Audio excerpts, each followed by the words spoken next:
This is your daily morning devotion from Christ Triumphant by Ellen G. White.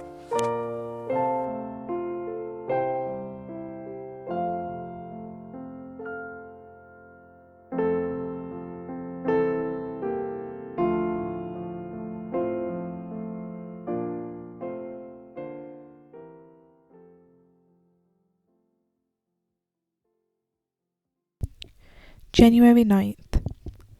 Thou shalt worship the Lord thy God, and him only shalt thou serve. Matthew 4:10. It is those who obey that will be blessed of God. He says that he will bless your children and your lands and all that you lay your hand unto. Do you think that Satan is going to allow this without making a struggle for the mastery? The enemy is working just as sharply and decidedly now as he worked upon the minds of Adam and Eve in Eden.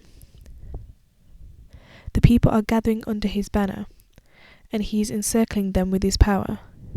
But everyone who sees that the law of God is changeless in its character will decide on the side of Christ. If God could have changed one precept of his law to meet the fallen human race, then Jesus Christ need never have come to our earth to die. Did Christ die to let loose the whole of humanity to worship idols instead of God, when the commandment said, Thou shalt worship the Lord thy God, and him only shalt thou serve? And the Lord made heaven and earth, and what then? And rested the seventh day, and sanctified it, and gave it to you to observe as God's memorial, a memorial that he is the living God who created the heavens overhead, and the earth upon which we stand. He made the lofty trees, and put the covering upon every flower.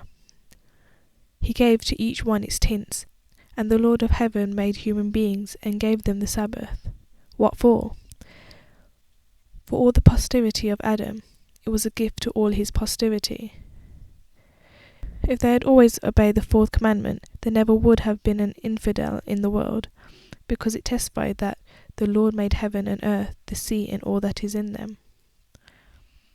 His hands are over his created works.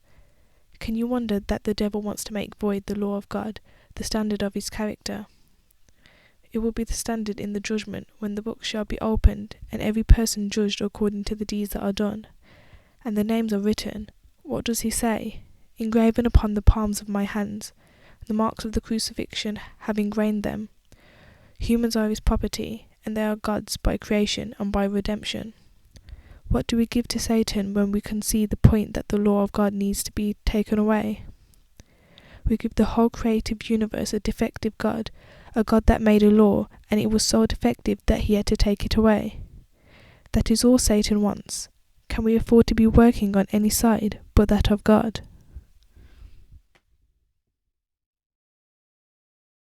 This was a daily morning devotion from Christ Triumphant by Ellen G. White.